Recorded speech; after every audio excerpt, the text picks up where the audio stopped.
Hello friends, welcome back to my YouTube channel. और आज इस वीडियो में मैं आपको कंप्यूटर लूसेंट का चैप्टर नंबर 4 हम स्टार्ट कर रखा था, हमने आज उसका चैप्टर हम कंप्लीट करेंगे। तो चलिए करते हैं हम वीडियो को स्टार्ट। मैंने आपको लास्ट वीडियो में हमने वो नॉन वोलेटाइल मेमोरी रोम पढ़ लिया था। अब हम देखेंगे रोम के कुछ टाइप्स। देखिए, P ROM programmable read only memory, इसका फुल फॉर्म क्या है? पी रोम की प्रोग्रामेबल रीड ओनली मेमोरी।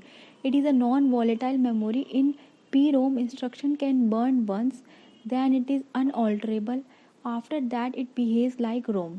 जो पी रोम होता है, पी रोम में एक बार कोई भी इंस्ट्रक्शन हमने डाल दिया, बर्न कर दिया, तो वो अनऑल्टरेबल होता है, मतलब कि फिर वो कभी चेंज नहीं कर सकते हम। और ये कैसे बिहेव करता है? बिल्कुल रोम की तरह। ठीक है, रोम में भी हम यही करते हैं, एक बार कुछ डाल दिया तो वो चेंज नहीं हो सकता। देन ईपी रोम की full form erasable programmable read only memory. It is a non volatile memory similar to P ROM. ये भी नॉन वॉलेटाइल मेमोरी है, किसकी जैसी है? पी रोम की जैसी। But the burning process is reversible by exposure to ultra violet light. लेकिन जो बर्निंग प्रोसेस है, मतलब हमने कुछ डाल दिया एक बार, वो हम रिवर्स कर सकते हैं, हम चेंज कर सकते हैं by using ultra violet light. It can be erase by exposure to strong ultra violet light. हम है ना, एक हाई अल्ट्रा वायलेट लाइट डाल करके जो भी हमने लिखा है वो हम इरेज कर सकते हैं, देन री रिटर्न, और हम वापस से राइट कर सकते हैं। It is also called ultra violet EP ROM. इसलिए इसलिए हम इसे क्या कहते हैं? Ultra violet EP ROM. अब double EP ROM, electrically erasable programmable read only memory. It is a non volatile similar to EP ROM. ये भी नॉन वॉलेटाइल और किसके जैसी है? ईपी रोम की जैसी। But the burning process is irreversible. लेकिन बर्निंग प्रोसेस कैसा है? वो रिवर्सिबल है। By exposure to electric pulses. किसके? Electric pulse. इसमें तो क्या डाल देते हैं हम? अल्ट्रावायलेट लाइट, लेकिन इसमें हम क्या डालेंगे? Electric pulse. It can B electrically erased. ये कैसे इरेज हो जाती है? इलेक्ट्रिकली। देन द री रिटर्न इलेक्ट्रिकली, और फिर हम इसे राइट भी कर सकते हैं वापस से electrically. So they need not be remove from the computer. इसलिए हम इससे ज़रूरत नहीं पड़ती हमें कंप्यूटर से रिमूव करने की। हम कंप्यूटर में इसको इलेक्ट्रिसिटी के थ्रू हम क्या कर सकते हैं? इसे राइट भी कर सकते हैं और इस रिमूव भी कर सकते हैं जो हमने लिखा हुआ है। ठीक है, अब हम आते हैं सेकेंडरी मेमोरी। हमने रैम देख ली थी लास्ट वीडियो में और हमने रोम भी देख ली थी। ठीक है, रोम के अब हमने टाइप्स ही पढ़ ली। अब हम देखते हैं सेकेंडरी। ये दोनों तो कौन सी होती है? Primary memory. अब हम आते हैं सेकेंडरी मेमोरी की तरफ, और ऑक्सिलरी मेमोरी। सेकेंडरी मेमोरी को हम क्या कह सकते हैं? Auxiliary memory. The main memory is volatile. ये कैसी होती है? वॉलेटाइल होती है, लिमिटेड इन इज कैपेसिटी। और इसकी कैपेसिटी क्या होती है? लिमिटेड होती है। So there is a need to store data in a more permanent and cheaper form. इसलिए हम इसमें परमानेंट डेटा, मतलब डेटा है वो परमानेंटली स्टोर कर सकते हैं, और बहुत ही चीपर फॉर्म में, मतलब ये सस्ती होती है रैम के थ्रू, रैम से कंपेरेटिवली में। Such kind of storage is known as a secondary memory. और इसका ऐसी स्टोरेज को हम कहते हैं secondary memory. It is also known as a auxiliary और बैकिंग स्टोर मेमोरी। इसलिए हम इसको ऑक्सिलरी मेमोरी और बैकिंग स्टोर मेमोरी भी कह सकते हैं। Secondary memory doesn't lose data when the device is powered. जब भी सेकेंडरी मेमोरी अपना डेटा लूज़ नहीं करता, अगर हम इसका पावर ऑफ कर देते हैं या पावर लॉस हो जाता है, तो ये अपना जो डेटा है वो परमानेंटली स्टोर करता है। हमारा डेटा इलेक्ट्रिसिटी की वजह से या फिर किसी और वजह से हमारा डेटा नहीं उड़ता। It is a non volatile. Data can not currently required by a CPU is kept in back store and copied into the main storage when needed. ये क्या है? ये नॉन वॉलेटाइल है। जब भी डेटा हमें चाहिए होता है, जैसे मैं आपको बताती हूँ, देखो जैसे हमें कोई भी डेटा चाहिए, ठीक है, ये हमारी क्या है? सीपीयू है, और ये क्या है? हमारी रैम है।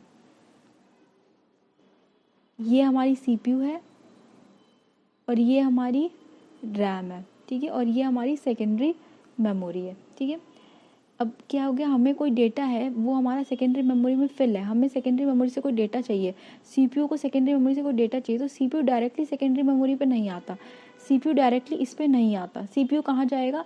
सीपीयू जाएगा सबसे पहले तो रैम के पास। ठीक है, फिर रैम को बताएगा कि मुझे ये डेटा चाहिए, फिर यही डेटा लेने रैम कहाँ जाएगा? सेकेंडरी मेमोरी के पास, क्योंकि जो ये मेन डेटा है वो किसके पास पड़ा है? सेकेंडरी मेमोरी में। फिर सेकेंडरी मेमोरी में डेटा लेकर के रैम भेजेगा, रैम लेकर के आएगा अपने पास, और फिर सीपीयू यहाँ से इस रैम में से लेगा। मतलब कि CPU directly contact secondary memory से नहीं करता। ठीक है, बीच में रैम होता है, वो रैम से कांटेक्ट करता है और रैम सेकेंडरी मेमोरी से कांटेक्ट करता है। ये पूरा प्रोसीजर चलता है। The operating system retrieve data from secondary memory in same block size called page. और जो सेकेंडरी मेमोरी में जहाँ डेटा स्टोर होता है, जैसे सेकेंडरी मेमोरी जहाँ पे डेटा स्टोर होता है उसको क्या कहते हैं, पेज। ठीक है, और जितने साइज का होता है एक पेज उसे क्या कहते हैं हम, पेज साइज। ठीक है, the most common storage media used as backing storage magnetic tape and magnetic disk. Main जो बैकिंग स्टोरेज एरिया है सेकेंडरी का वो क्या कहते हैं, मैग्नेटिक टेप और magnetic disk. It differs from primary memory because it is not directly accessible by CPU. ये क्या प्राइमरी मेमोरी से थोड़ा सा अलग है, क्यों है, क्योंकि सीपीयू से डायरेक्टली एक्सेस नहीं करता। सीपीयू से पहले प्राइमरी मेमोरी के पास आता है, उसके बाद सेकेंडरी मेमोरी के पास जाता है। ठीक है, देखते हैं हम। अब देखिए कुछ हम टाइप्स देखते हैं सेकेंडरी मेमोरी कौन कौन से में होते हैं। देखिए सबसे पहले होता है हार्ड डिस्क। हार्ड डिस्क आपने देखी होगी सबने। ठीक है, हार्ड डिस्क होती है हम जो अटैच करते हैं कंप्यूटर से अपना डेटा को स्टोर करने के लिए। Hard disk is a magnetic disk. ठीक है, हार्ड डिस्क क्या है, एक मैग्नेटिक डिस्क है which store and provide relatively quick access to large amount of data. ये करता है, स्टोर करता है, प्रोवाइड करता है क्विक, ये स्टोर करता है और बहुत जल्दी अपने डेटा को अपन रिट्रीव कर सकते हैं इसमें से। It provides higher capacity and greater reliability. ये क्या है, हायर इसकी कैपेसिटी बहुत होती है और ये जो ट्रस्ट वर्दी है वो भी बहुत ज़्यादा होता है, रिलायबल होता है then other types of disk drive. और other types of disk drives, a hard disk is really a set of several stack platters. ये क्या होता है, इसमें बहुत सारे प्लेटर्स लगे होते हैं। ठीक है, हार्ड डिस्क में each one of looks like an old song record. और एक कैसा दिखते हैं, बिल्कुल ओल्ड, ऐसे ऐसे डिस्क लगे होते हैं। ठीक है, जैसे सीडी होती थी अपने पुराने ज़माने में, वैसे क्या लगे होते हैं, डिस्क लगे होते हैं। All platters are mounted on a vertical shaft forming a disk pack. ठीक है, एक ही ऐसे शाफ्ट होती है और इसके ऊपर ऐसे से लगे होते हैं। ठीक है, both surface of a platter are packed are use for recording except for the top and bottom platter. ठीक है, जो टॉप बिल्कुल ऊपर का प्लेटर और नीचे का प्लेटर नहीं होता, बाकी सारे प्लेटर किसके लिए होते हैं, स्टोरिंग के लिए, डेटा के स्टोर के लिए। The top and the bottom platter have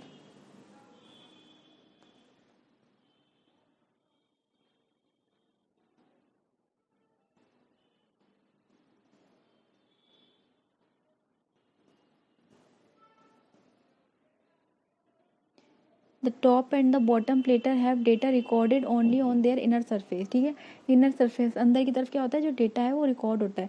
each platter requires two read and write heads. ठीक है, हर प्लेटर में क्या होता है, दो रीड और राइट हेड्स होते हैं, वन फॉर ईच साइड, हर एक साइड के लिए। Data is recorded on a concentric ring on a surface of the platter called tracks.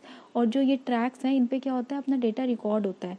Each platter has the same number of track. Her platter में क्या होता है, सेम नंबर के track होते हैं। एक प्लेटर होता है, देखिए ये प्लेटर होता है, इसके अंदर क्या होते हैं, ऐसे ट्रैक बने होते हैं। ठीक है, और हर एक उसमें क्या होता है, सेम नंबर ऑफ ट्रैक होते हैं।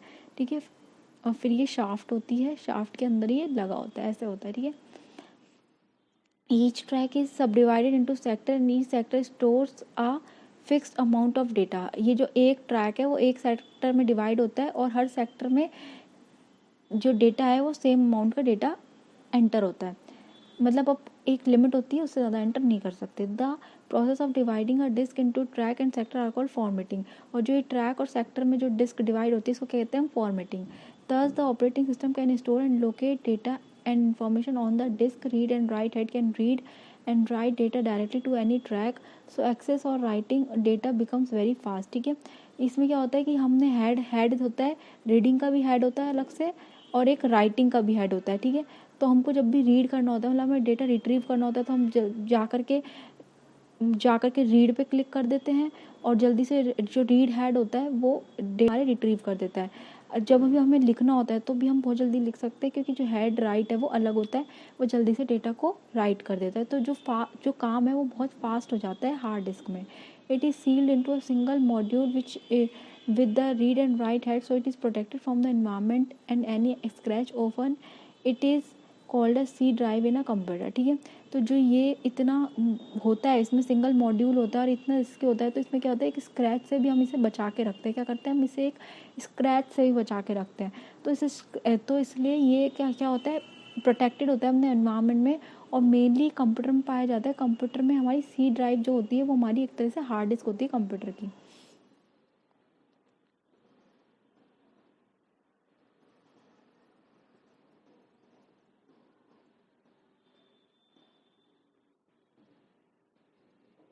All programme and data of a computer installed in a hard disc. जितने भी प्रोग्राम है और डेटा है वो किस में इंस्टॉल होते हैं, हार्ड डिस्क में। Today computer are available with hard disk 10 GB 20 GB 40 GB and 80 GB। ठीक है, आजकल हार्ड डिस्क इनबिल्ट आने लग गए हमारे कंप्यूटर में, कितनी, 10 GB 20 40 और 80। ठीक है, अब देखते हैं फ्लॉपी डिस्क। ये भी एक another type of secondary device है। It is a soft removable magnetic disk that holds information. The data is enclosed in an environment to protect it from dust and scratches.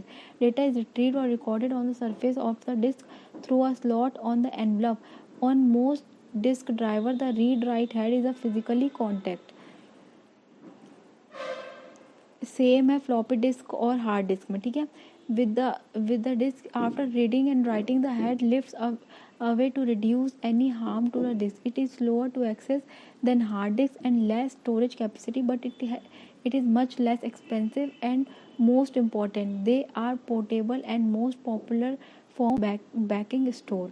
It is external memory. ठीक है, बस इसमें क्या होता है कि एक तो ये स्टोरेज कम करती है, थोड़ी फास्ट भी कम है, और एक्सटर्नल मेमोरी हम इसे बाहर से यूज़ कर सकते हैं, और जो हमारा स्टोरेज है वो भी हम अच्छा कर सकते हैं। नेक्स्ट देखते हैं हम फ्लॉपी डिस्क। देखिए, अब फ्लॉपी डिस्क से हम 3 बेसिक साइज़ होते हैं। फ्लॉपी डिस्क में साइजेस आते हैं कौन कौन से, तो 8 इंच फ्लॉपी डिस्क होती है। The first floppy disk design first floppy disk से जो डिज़ाइन हुई थी, the typical desktop and laptop computer doesn't use the 8 inch floppy disk. ठीक है, जो लैपटॉप और ये है अपने कंप्यूटर, वो 8 इंच फ्लॉपी डिस्क नहीं लेते थे। ठीक है, फिर 5.5 इंच की आई।